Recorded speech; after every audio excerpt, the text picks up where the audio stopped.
Okay, my name is Hans Schirmann from Airbus. I'm leading this project, DigiCore.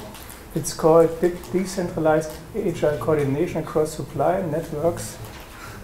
Why ever we decided to take this long terms in the proposal creation, I think. So DigiCore, it's easier to explain. And I have only 3 slides because as a German, there was a requirement 10 minutes, 3 minutes per slide. This makes 3 slides or 4. So anyway, you can see this also on the web page of this project. This morning I explained that we in the aerospace industry as an OEM normally working with very large suppliers in the first year, risk-sharing partners. You can become a risk-sharing partner if you will be invited to a tender if you have 100 million or more revenue per year with us. Otherwise, you are not selected to get the tender, call for tender. Yeah. So this leads to a very reduced amount of suppliers in our supply chain. For the 350, we had 90 large suppliers in this risk-sharing model. And all the other 2,000 or 3,000 or 4,000 companies, very small, a lot of very smalls are not part of this direct interaction. And all the good ideas from these small companies, or also from companies out of the sector, are gone, or you have to go through these very large suppliers and convince them that they go to us and show what they can do with other ideas. So this is difficult, and therefore there is the idea and also a kind of strategy to increase our supplier base a little bit by allowing smaller suppliers to participate with their good ideas, startups as an example, or from other branches, but this is very difficult. If you simply do it as we do it today. So, and there are one important element, of course, to have a technical platform that supports this. If you have never worked with us, you need weeks or months of training to understand what we are doing with our governance rules and our procedures and so on. So, better is you have a platform that supports you in this business. And the second point is, if you are small, you have to team up with others, because you maybe are good in 3D printing of a new kind of element we can integrate in our cabin, but you don't have the capabilities to certify and to test and to integrate this with electrical elements and so on. So you have to team up to compete with very large ones. Or you can consolidate with all the others, and then we have a new large supplier. But this is not the intention, especially from the Germans. Family-owned, very small companies, they want to stay. And they simply said, let's maybe collaborate and create virtual large suppliers.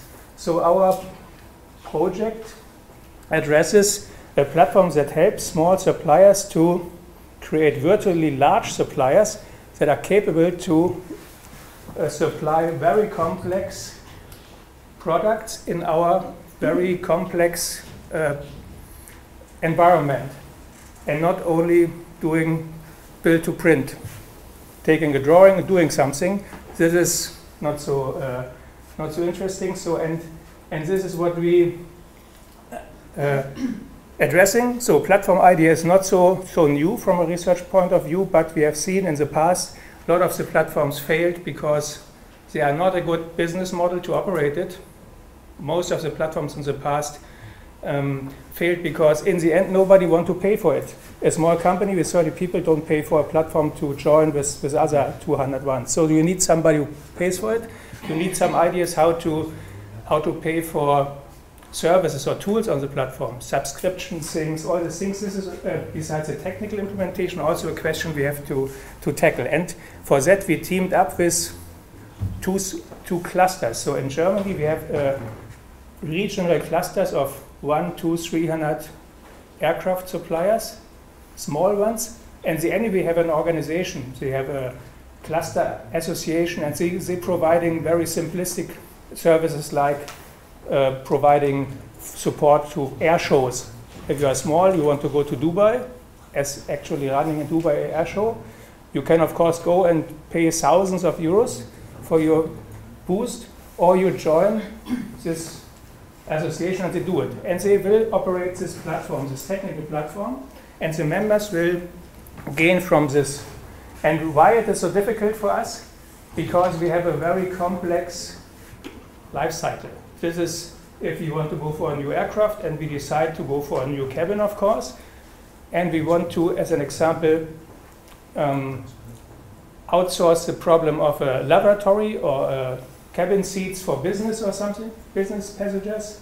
We normally have a selection phase of a couple of months where we down select between these 2, 3, or 4 large suppliers, and maybe in the future this virtual supplier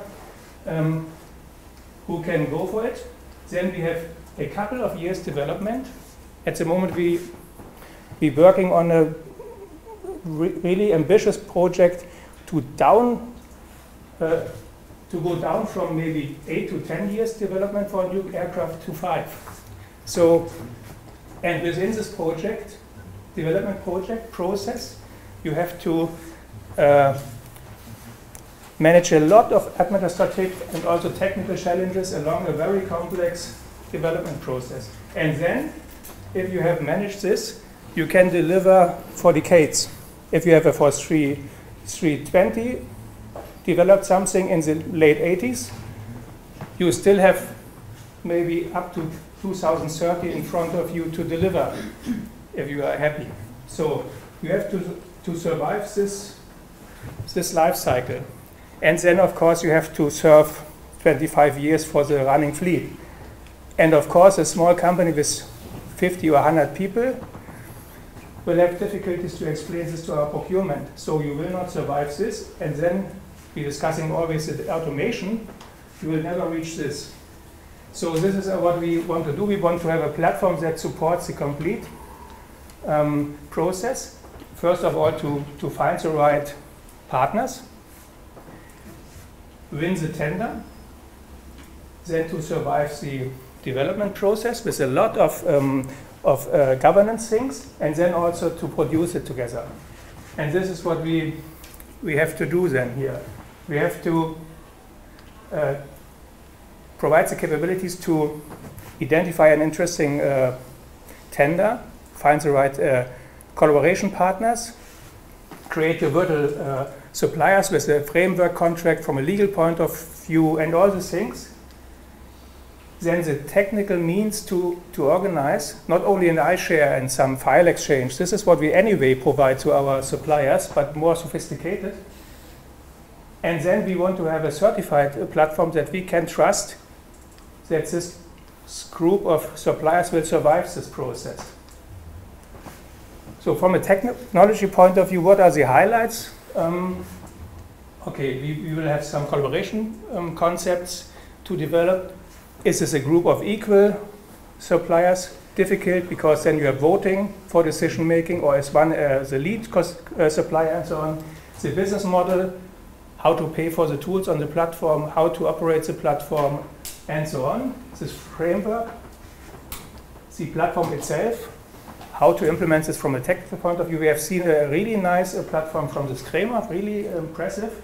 We hope we can also have this kind of fancy stuff at the end. Then of course, some algorithms also interesting for us, not only for the suppliers. This is an independent platform for the suppliers.